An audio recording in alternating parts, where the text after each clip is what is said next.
안녕하세요.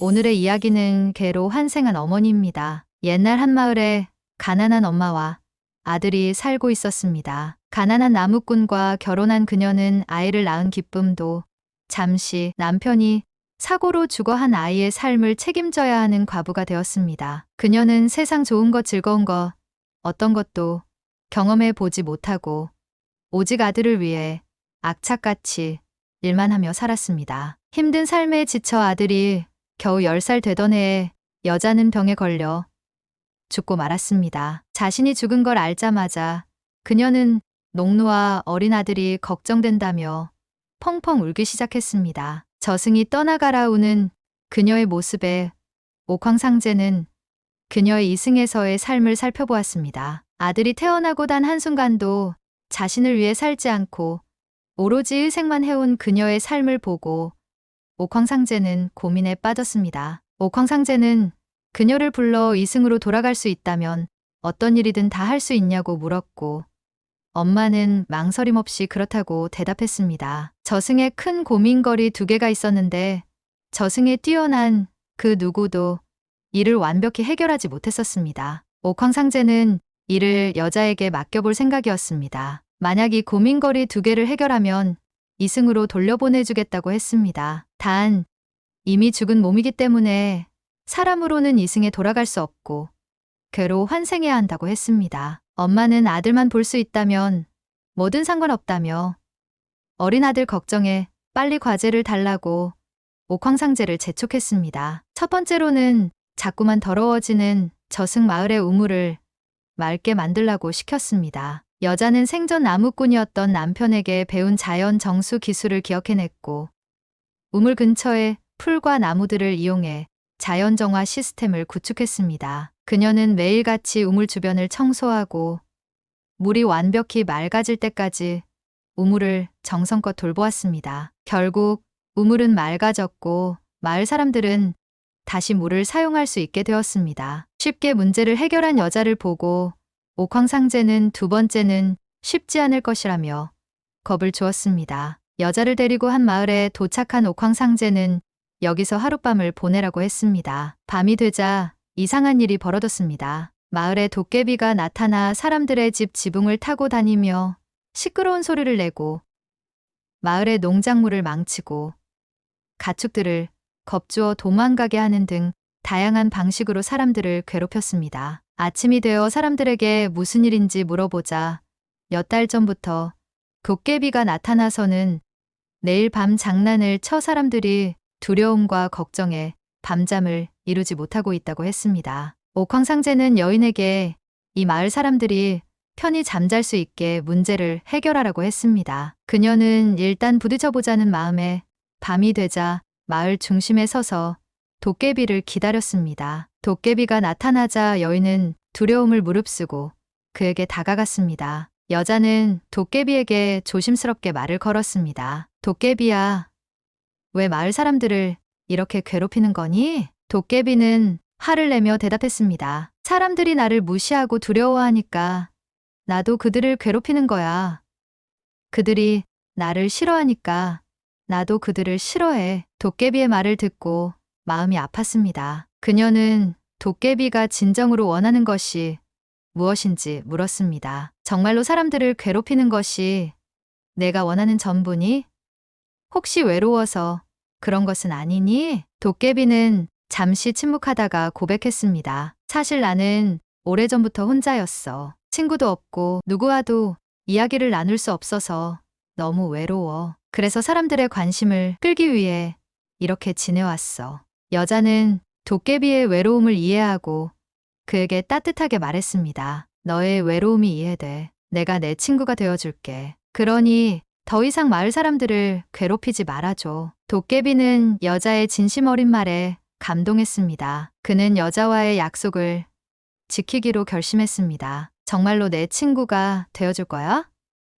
그럼 나는 더 이상 마을 사람들을 괴롭히지 않을게. 여자는 도깨비와 함께 시간을 보내며 그의 외로움을 덜어주었습니다. 도깨비에게 농사 짓는 법, 과일 따는 법, 밥 짓는 법 등 보람차게 하루를 보낼 수 있는 방법을 다양하게 가르쳐 주었습니다. 낮에 피곤하게 일을 하고 온 도깨비는 밤에 푹 숙면을 했고 마을은 도깨비의 관심에서 멀어졌습니다. 도깨비에게는 신통력이 있었는데 도깨비가 기른 농산물들은 모두 맛이 기가 막혔습니다. 이제는 자신은 떠나야 할 때가 되었다 생각한 여자는 도깨비에게 친구를 만들어주고 싶었습니다. 그래서 마을에 나가서 도깨비가 키운 사과를 사람들에게 맛보여주자고 했습니다. 고민하던 도깨비는 용기를 내어 여자와 함께 사과를 잔뜩 짊어지고 마을로 내려갔습니다. 도깨비를 보자마자 도망치는 사람들을 본 도깨비는 실망했습니다. 하지만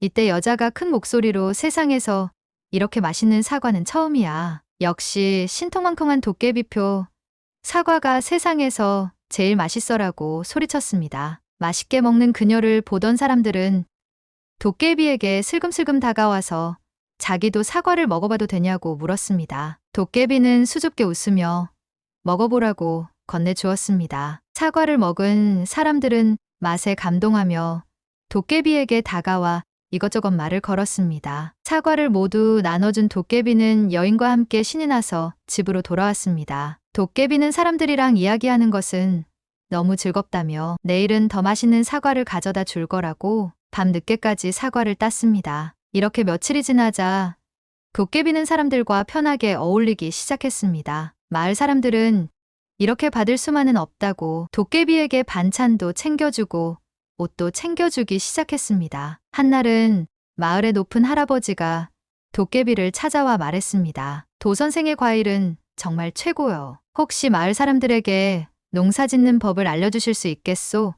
라고 물었습니다. 그러자 도깨비는 흔쾌히 알려주겠다고 했습니다. 마을 할아버지는 사람들을 불러 모았고 도선생이라고 칭송하며 도깨비에게 농사 짓는 법을 배우게 했습니다. 사람들과 같이 땀을 흘리며 웃고 떠들고 도깨비와 마을 사람들은 친구가 되었습니다. 마을이 평화를 되찾자 도깨비와 작별한 여자는 옥황상제를 찾아갔습니다. 그녀의 지혜와 용기에 감동한 옥황상제는 여자를 개로 환생시켜주며 나중에 그녀의 묘지를 어디다 써야 하는지도 일러주었습니다. 여인은 개로 환생해 곧장 아들의 집으로 갔습니다. 이승의 시간은 벌써 10년이 흘렀고 20살이 된 아들을 만나게 되었습니다. 그녀는 개가 된 사실도 잊어버리고 장성한 아들을 보며 펑펑 울었습니다. 자신을 보며 눈물을 흘리는 개를 본 아들은 의아해하며 조용히 개를 쓰다듬어 줬습니다. 그러나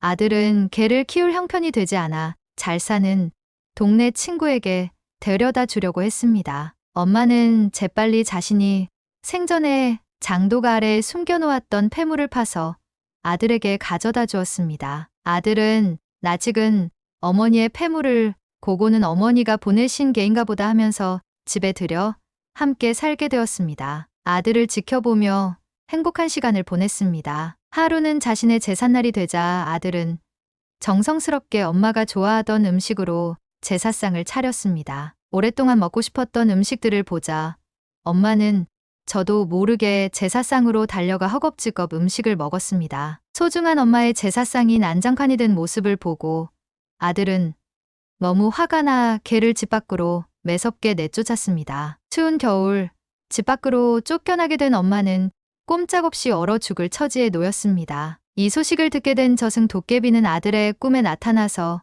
개가 누구인지 어떤 고생을 하고 자신을 만나기 위해 이승으로 돌아왔는지 알려주었습니다. 또한 어머니가 세상에 즐거운 것 좋은 것 하나도 구경하지 못하고 아들을 위해 어떻게 살아왔는지 말해주며 엄마한테 효도하라고 일렀습니다. 아들은 맨발로 뛰쳐나가 집 밖에 웅크리고 있는 개를 소중히 안아들고 방으로 들어왔습니다. 다음 날이 되자 아들은 이제는 자신이 어머니에게 효도할 차례라며 문밭을 팔아 돈을 마련했습니다. 아들은 어머니에게 자신과 함께 팔도를 유랑하며 행복한 추억을 쌓자고 했습니다. 아들과 어머니의 첫 번째 목적지는 한양이었습니다. 번잡한 한양길에 혹시나 어머니를 잃어버릴까 아들은 어머니를 꼭 안아들고 다녔습니다. 둘은 함께 한양의 번화가와 광화문 근처에서 열린 시장을 구경하며 다양한 음식을 맛보고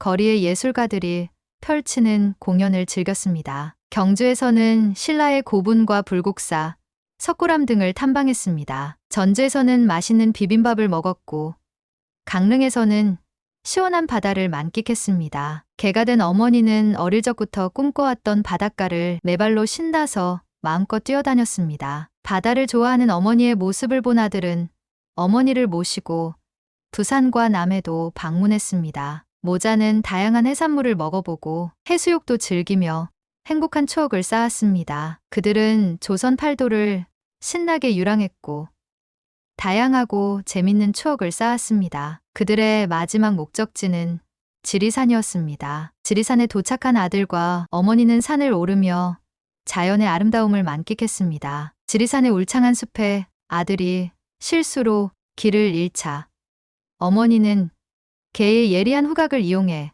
아들을 찾을 수 있었습니다. 아들과 지리산 정상에 도착했을 때 두 사람은 함께 일출을 보며 서로에 대한 사랑을 다시 한번 확인했습니다. 그들이 여행하는 동안 어머니는 개의 모습으로도 아들을 지키고 사랑할 수 있었고 아들은 그런 어머니의 사랑을 깊이 이해하며 한층 더 성장해 갔습니다. 어머니는 이제 자리를 찾아야 한다며 열심히 산자락을 뒤지기 시작했습니다. 옥황상제가 일러준 자리에 도착하자 어머니는 땅을 열심히 팠습니다. 어머니는 아들을 꼭 안아주고는 땅을 판 구덩이로 들어가 행복한 표정으로 눈을 감았습니다. 아들은 그곳에 어머니를 묻었고 어머니와의 행복했던 추억을 되짚으며 다시 일상으로 돌아갔습니다. 옥황상제가 일러준 두 곳은 대대손손 자손들을 잘 살게 해주는 명당이라 아들은 성공도 하고 결혼도 하고 자식도 낳아 행복하게 잘 살게 되었습니다. 어머니가 저승에 돌아오자 도깨비가 어머니를 반겨주었습니다. 어머니는 도깨비에게 이승에서 얼마나 즐거웠는지 이야기하며 아들 걱정 없이 저승에서 행복하게 살았습니다. 오늘의 이야기는 여기까지입니다. 이야기를 들으신 모든 분들의 가정에 사랑이 가득하길 바라겠습니다. 감사합니다.